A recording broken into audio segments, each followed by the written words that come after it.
I want you to do one thing before we get started. So grab a piece of paper if you've got it, grab a pen if you've got one, and I want you to fill in the blank. Nobody's going to see this except for yourself, but I think this exercise will help us get grounded and prepared for what we will hear from each other today. So when I die, I want people to say, put your name in, was, and complete that sentence.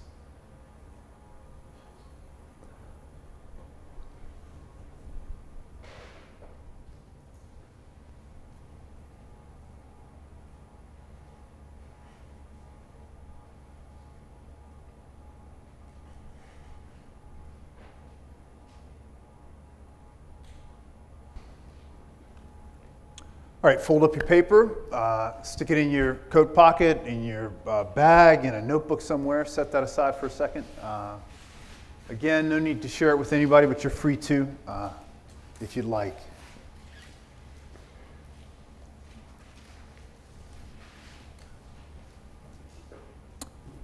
All right, you are in the fastest growing metroplex in the United States. You're in the most business-friendly, developer-friendly, wealth generation-friendly, entrepreneur-friendly, construction-friendly place in the entire world here in Dallas, Fort Worth. This is a great place to be if growing your treasure pile or expanding your empire or winning at business is your reason for living. It's a great place to be if you're a real estate broker as well. The only thing that will stop you from expanding your empire here in a place like Dallas, and you all might live in places like this as well, the only thing that will stop you is if you get caught. If you get caught. This is an orca. Orcas are wild, and they are dominant in the wild. They're predators. They navigate the oceans in complex family groups. They're smart. But they're different in captivity. Right? In captivity, in made-up habitats like SeaWorld, or I don't know if they're orcas in aquariums anywhere, but if they're there as well, in captivity, their social development slows down. They lived in the wild in these complex family systems. In the captivity, their social development slows down. They grow bored. They get mad. Their stress levels rise.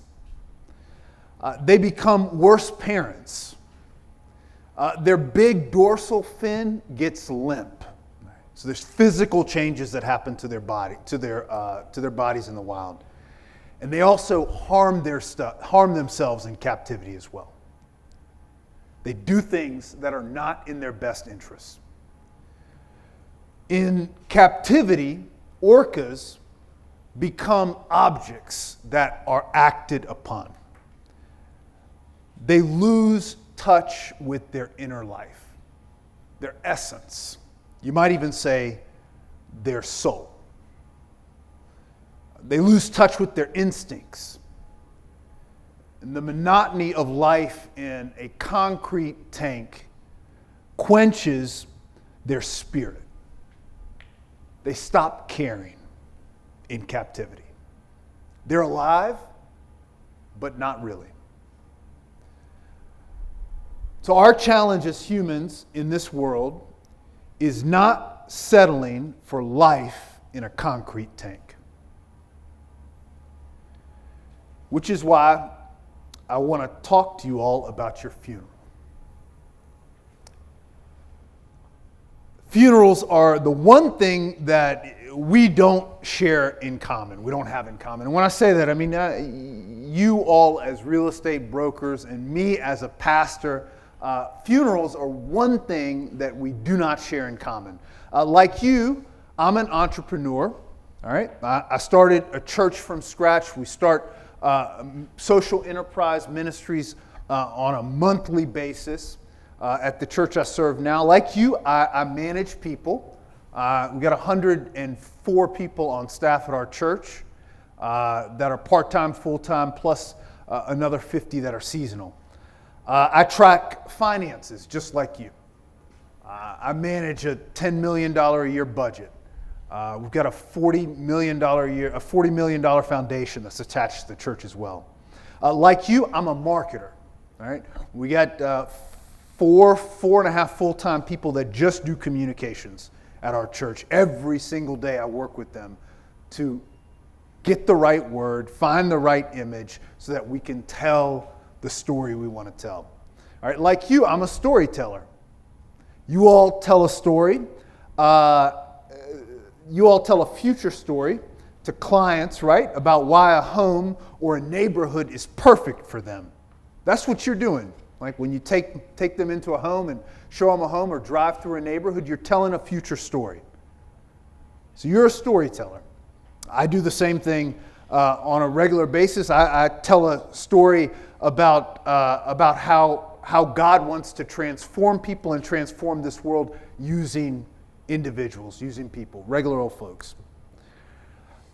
I know what you do all day because I do the exact same thing, just in a different setting, in a different context. I know the challenges and the joys of leading. I know about innovating on the fly, about problem solving, about dealing with difficult people. I know about running a business. I know all of it because I do it. But what is in my job description that is not in yours is being with people and families at the time of death. I get to be there, whether I'm comfortable or not. I get to be there when people are passing from this side to the other side. I can't tell you anything you don't know already about marketing, but I can tell you what I've learned about the inner life of people when they confront eternal darkness for their physical self. When the light goes out, I can tell you what happens to people, what they talk about, what their fears are, what their questions are. And that's what I want to share with you today. It's going to be exciting. All death this morning. So in my experiences with people, at the end of life, I've noticed some common themes. It doesn't matter whether they were wealthy, whether they were alone, whether they were old, whether they were young. Even for the young that die, I get to spend time with families, and so I recognize common themes there as well. It doesn't matter whether they lived in Dallas or in South Carolina or wherever you all are from. Doesn't matter if they're retired or still working. The great equalizer in life is death. It's the one thing we all hold in common.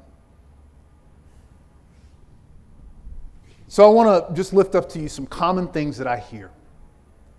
Mistakes that people admit to making when they look back on their life at the time of death, when it's near, when it's close.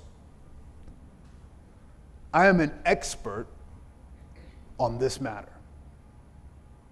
I cannot sell a house, but I can tell you about this. So here's the first mistake that they make is they regret that they chose to be agreeable in life.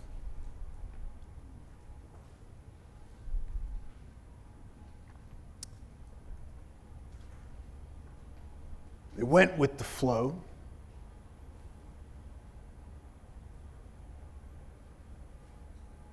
Got stuck in a rut and just lived with it. They didn't want to upset the apple cart. They didn't want to put people out or appear to be not likable.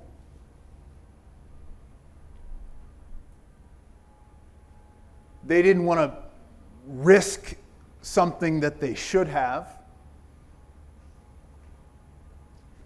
They just chose to live life in its most agreeable form possible.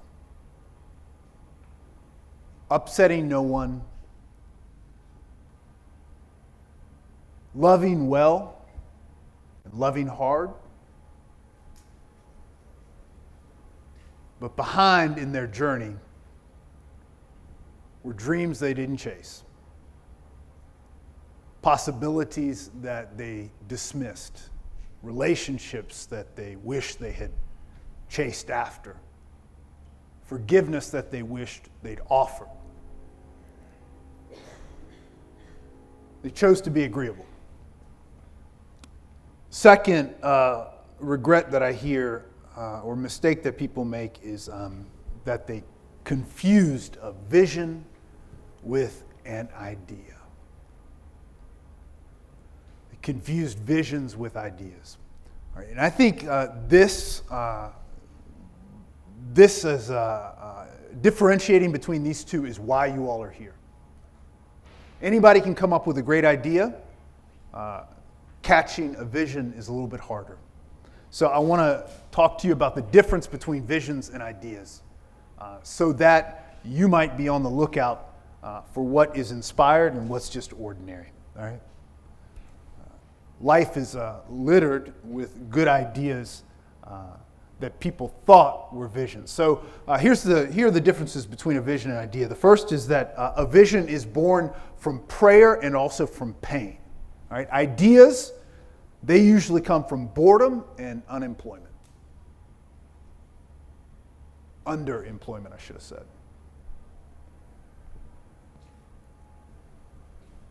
Second is that with a vision, God or a transformative power that stands outside of yourself is necessary. With an idea, it's just like a potential. We'd have it, we'd like to have it, but you know what? I can probably do this on my own. If you can do it on your own, it's not a vision. Right? Second, third is that it's heard by others, and they say, for a vision, they say, how can I help? Right? Visions naturally draw people to each other. Right? Good visions draw really competent people, really gifted people to them. Ideas, the response to an idea is, you sound like you know what you're doing. Thanks for sharing that with me. You don't need my help. With a vision, it requires imagination. And with an idea, it just requires a transactional favor. You do this for me, I'll do that for you. That's not a vision. That's just an idea. It's just a transaction. Don't confuse your transactions with visions. With a vision, it's best told in person. With an idea, you can do it via PowerPoint. You can just send them a slide deck.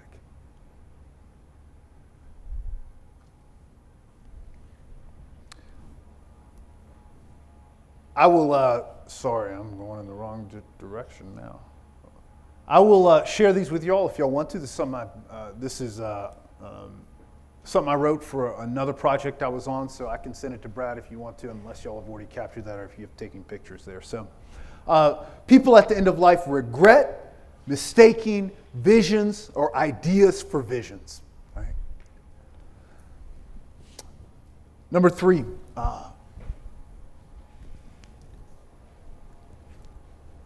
the mistake people admit to at the end of life is believing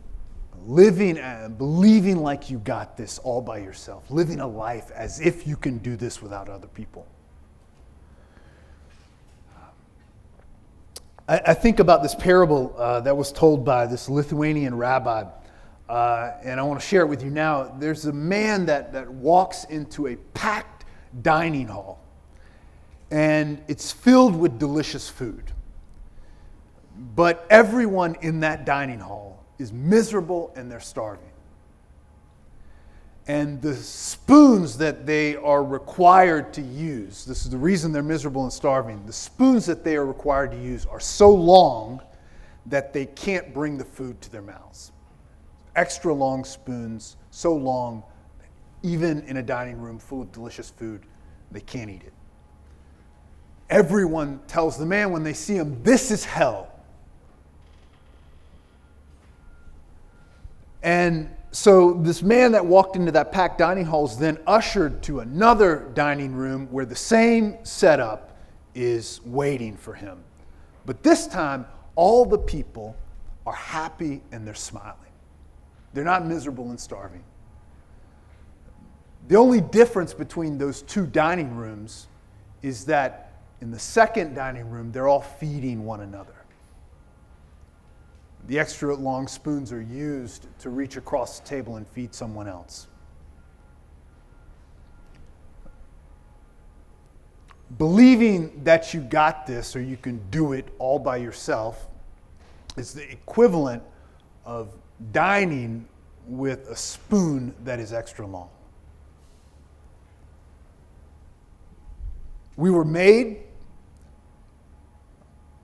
as human beings to be in community with one another, to be in relationship with one another. The sooner you can acknowledge that you don't have all the gifts, competencies, skills, or talent to achieve your vision, the quicker you'll begin to realize it.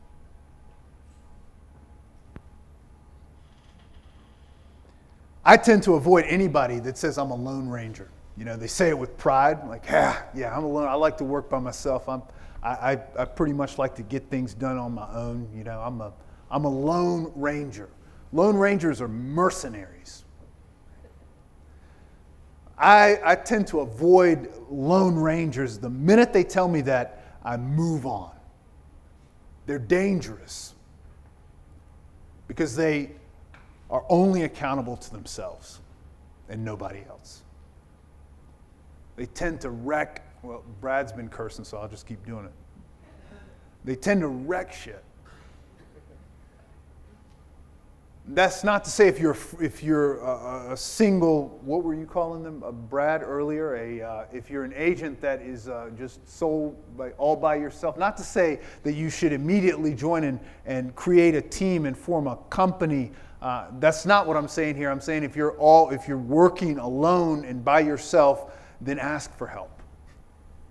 Don't forget to ask for help. All right. The fourth mistake that I hear people acknowledge is that is forgetting where they came from. There's this thing that we do on Ash Wednesday. Ash Wednesday is the beginning of the Lenten season. It's leading up to Easter. At the beginning of the Lenten season, when we're preparing ourselves to focus on our inner life, right?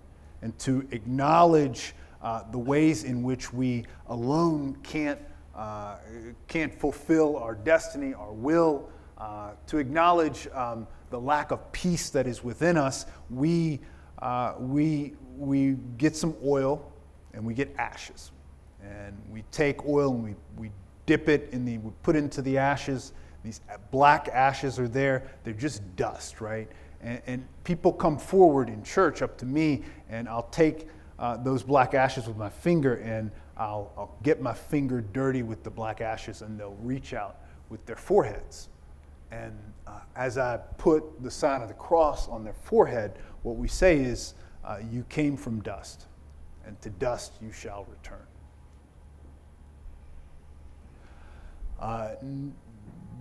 I said this earlier, I'll repeat it again. We all came into this world the same way, and we will all exit it the same way. The only thing that really differentiates us is what we do in between. You all are going to die. And as much as you might want to believe that you were endowed by God at your birth to be different, you really weren't. You came out just like the rest of us into this world. You were ugly, because all babies are ugly, I think, or tiny babies. You were slimy. You could not feed yourself. You could not control when you used the restroom. You couldn't wipe tears from your eyes. You could not purchase your own clothing. You did not have a sense of style. You didn't know what design was. You had no money. You were broke. You came into this world with nothing, right? But hunger. You were just hungry. That was it. We all came into the world in that way, and we will all exit it in the same way as well. So remember where you came from, because 99.9% of our DNA, right, is exactly the same. We're essentially the same organism that looks different. The only thing that allows us to tell each other apart is the human eye, which is sophisticated. It can do amazing things.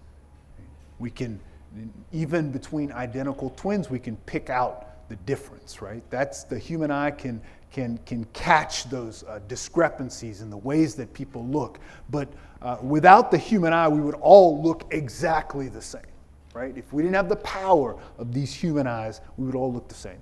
2 arms, 2 legs, torso, head. You are not as special as you think you are.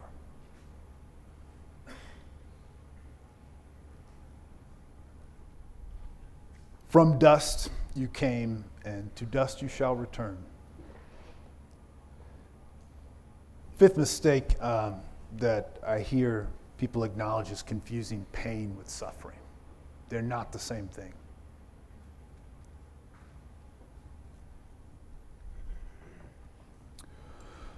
You will know when you are suffering. Right? And there is no way, right, for you to become the self that the cosmos is inviting you to become and preparing for you to become without passing through a season of suffering.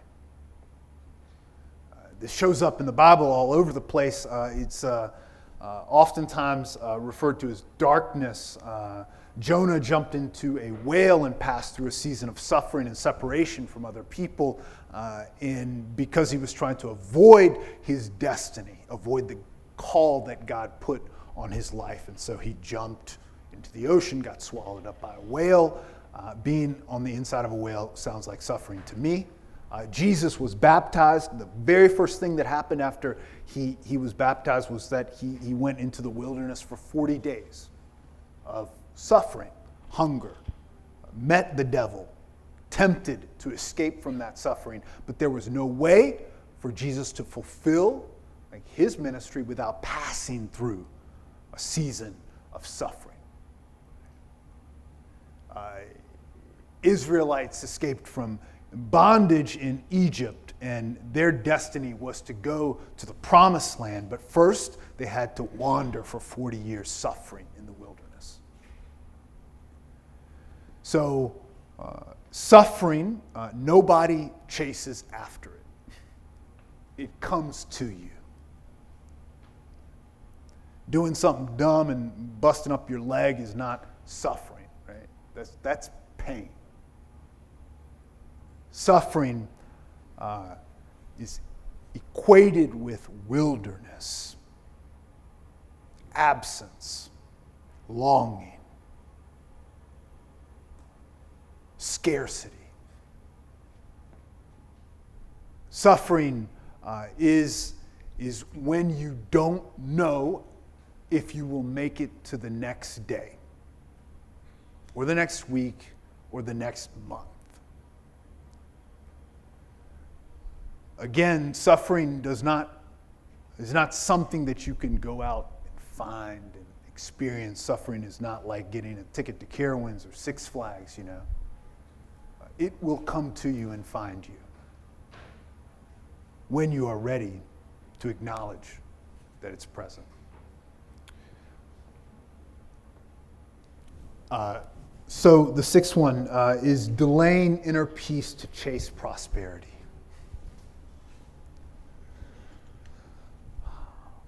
How do you all define peace? It's a word that gets used a lot these days, especially as we're experiencing, division in our country. What does peace mean to you? No wrong answers here, by the way. Yes. Absence of suffering. Yeah. Anyone else? Yeah. Connection to a higher power. Okay. Yeah. An acknowledgement that there's power that exists outside of yourself. Yeah. Yeah. Say again? Being content. Yes, being content. Okay.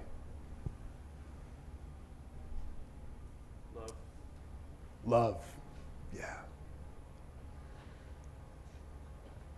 So in Mark's, in the Gospel according to Mark, this is your Bible lesson for today, right? Because I wasn't going to leave without giving you one. So the Gospel according to Mark.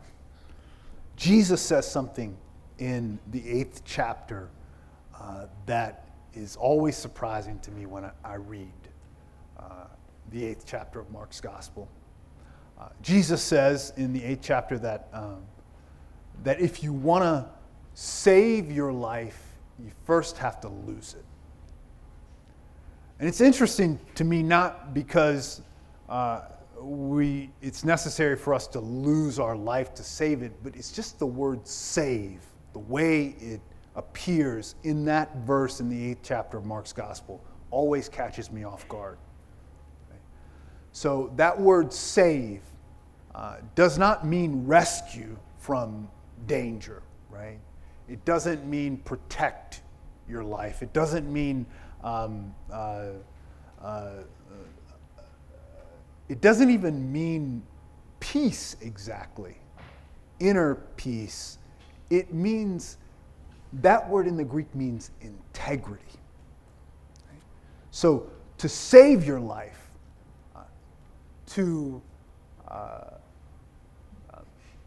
save your life, to become an integral person, a person that is whole internally, completed internally, at peace internally. To save your life, you must lose it.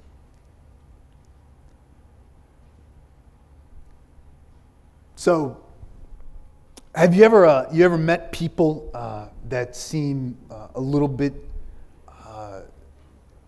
scattered, that say one thing and do another, or people that are always busy, that take on more projects than they can handle, that make commitments that they can't keep. And they know they can't keep them even as they're making them, right? Or people who have conflicting commitments, right? Who are in relationships that are triangulated, and they're stuck in the middle, and they've got a commitment to one person, a commitment to the other, and they're just constantly trying to manage the commitments that they've made to people. So people who are like this are separated internally.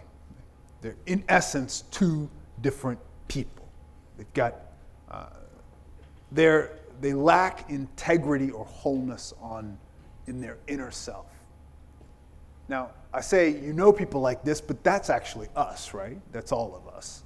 We are all like this, trying to figure out who we're committed to and how we are committed to other people, trying to understand what we are capable of doing and what is just not at all an interest of ours. So we are chasing after integrity and wholeness in our inner self, but we often chase after it by seeking prosperity, or imagining that once we have our basic needs met, then we will experience integrity or wholeness on the inside, right? Like, let me make sure that I've got my kids taken care of just in case I were to pass away. Make sure I've got enough wealth, right, to pass along to others. Make sure that my family is housed appropriately and that we've got enough space, for us to wander about and watch all our own TVs, or maybe it's once we get to a place in my business when I can take a longer vacation or a sabbatical, then I'll begin to think about inner peace, But first, let me be prosperous. So people who are at the end of life always regret delaying the journey towards integrity, working on their inner self for the sake of chasing after prosperity.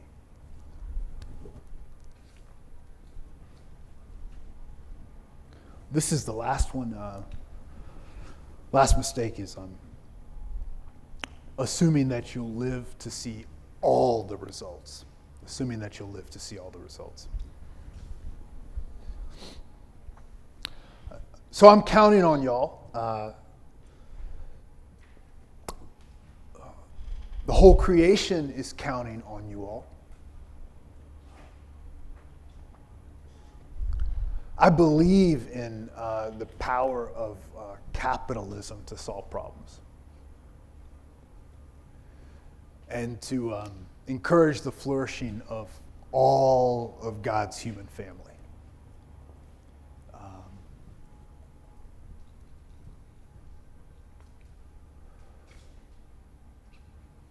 I'm from Ethiopia. I'm from a small place called Obote. It's a tiny little village. I just turned 42 last week. It was a huge birthday for me. I didn't pay much attention to my 40th birthday, but I just turned 42 last week. And in Obote, in the tiny little village where I'm from, 42 is the average life expectancy for an adult male. So I have now, like, every day for me now is extra, it's just like a little bonus. And so I celebrated well on my 42nd birthday. My dad told me that that fact or that figure, whether or not it's true, it doesn't exactly true, doesn't really matter. It's generally true. Nobody leaves Obote, nobody really leaves there. We all stayed there. My dad was the first person, right, to leave Obote. He left because he was encouraged to go by a man named Estamari Ndashau. Estamari Ndashau was his third grade teacher. In Ethiopia at that time, if you made it to third grade, that was considered basically graduation from school. That was all the schooling that was provided by the government. So at third grade, you went back and you either became a farmer or you became a shepherd.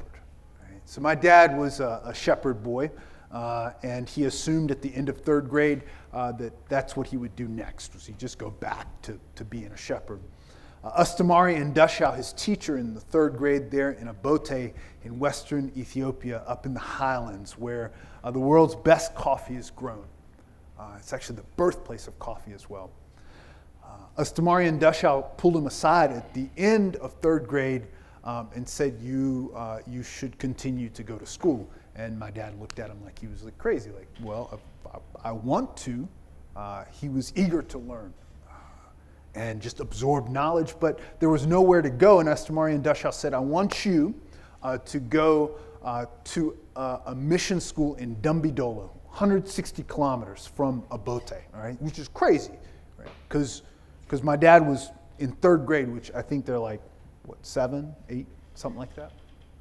Go to this mission school, and it's a school where you can live, and there are some people there. I will tell them you're coming, but go and continue. So my dad went home, and he told his uncle, because he was living with his uncle at that time, that he wanted to go to this mission school, and of course every human body in the family was important to do things like farm and to take care of the herds. And so my father expected his uncle to tell him, no, you can't go, you need to stay here. But instead, my uncle miraculously said, yes, you should go.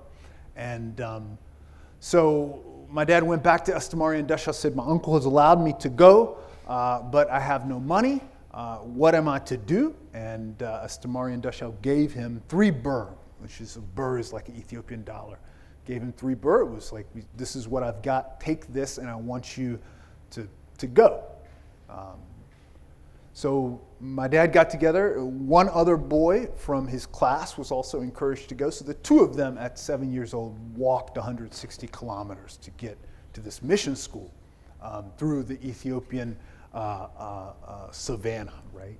I mean, it's not easy to walk 160 kilometers if you're a 7-year-old boy. They did it, and they got to that mission school, and they knocked on the door, the gate outside, and a missionary opened it and said, who are you? I'm Jerman Disasa. Astamari Dasha has sent me, and he told me that you would expect my arrival. I'm here for school. I'm here to be one of your students. So no shoes, right? No pants. They only had 1 pair of shorts and 1 shirt. And so you can imagine what my dad looked like in that moment after that 160-kilometer journey. And the missionary at this school said, come in. And so they went into the gates, and my dad stayed there until he graduated from high school. Even while he was there, he had to learn how to write the alphabet by scratching on his leg with his fingernail, practice his letters, because he's just a shepherd boy from this tiny little village in Ethiopia and didn't have any money for supplies and things. So that's how he learned how to write.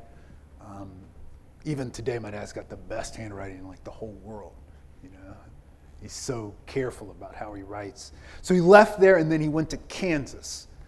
There's these missionaries, these old church ladies in Kansas agreed to receive him as a scholarship recipient. They paid for his travel there. There was this little Presbyterian school there in Kansas that said, come on, we'll take you. So he flew to Kansas, got his master's degree and his bachelor's degree in 3 years there in Kansas. And then once he got his degree, he went back to Ethiopia to that little mission school and taught there in that mission school for another 4 years. And then he went to Addis Ababa, and this is the middle of the Red Terror in Ethiopia. So this is a time when the Marxists were taking over the government, and they were killing anybody who professed to be a Christian or was educated. They're communists, and so my dad was jailed a couple times. Moments at which his life was in great peril. We were at home, my mother and I. There were times when we had no idea where he was and when he would be coming back. Eventually, there was this guy who was the president of the University of South Carolina, and his name's James Holderman. And he was friends with my dad's adopted grandfather, who was the missionary who opened the door there in Dumbidola when he first came. And so the president of USC wrote a letter, this is amazing, offering a full scholarship for my dad to get his PhD at USC and escape. All of us were able to escape essentially as refugees from Ethiopia all the way to South Carolina, right? So our safe passage was that letter. When we got here in the United States, we didn't have any luggage. People picked us up from the airport, set us along the way to Columbia. We got there, people welcomed us. We got put up in an apartment. My dad finished all his schooling, and then he went and began teaching at USC, eventually ended up at this small independent school in South Carolina, Presbyterian College. And you're probably wondering, why in the world am I telling you this long story about my dad? Well, because all that happened 50 years ago, right? Well, the people who welcomed my dad, my adopted grandfather who welcomed my dad into that village is now dead, and Astamari Dasha is now dead, and many of those women in that little group that, sight unseen, paid for my father to go to college they're now dead. The people who furnished our first apartment in Columbia are now dead.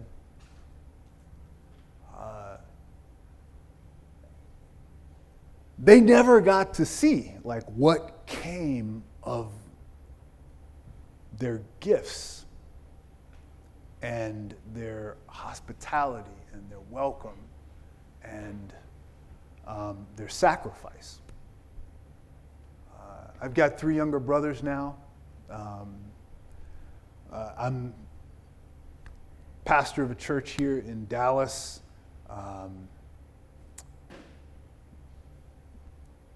We feed all of the city's homeless in our meal service program. We have 10 full-time employees that just do that. So pre-pandemic, we were doing 1,500 meals a day, 365 days a year. We've done that for the last 45 years there. We do food distribution twice a month, where families that are hungry come through and get boxes of staples and ready-made, pre-made meals. We've got a medical office, a dental office. We offer therapy, mental health care. We've got 7 caseworkers that help people. We now are into rapid rehousing, where we're putting people who are on the verge of being homeless into housing as quickly as possible. So we've got 6 full-time staff that just do that. We will rapidly rehouse 72 people in this year alone. We'll do twice as many next year.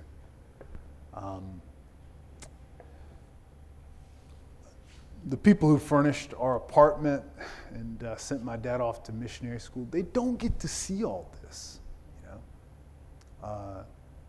I'm just a little shepherd boy, in essence.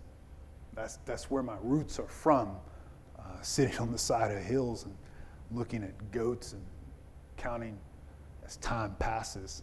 I'm not supposed to be here.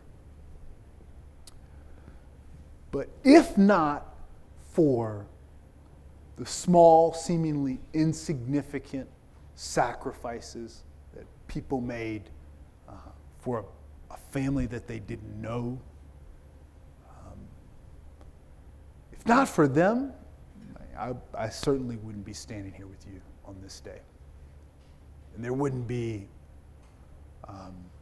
this gift that has been entrusted to me, where I get to help lead an organization that is transforming the city of Dallas, one meal, one person, one act of love at a time.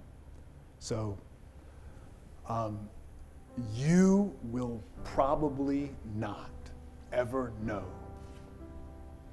the impact that you will make on this world. You won't know the fullness of it. Be okay with that. Expect that.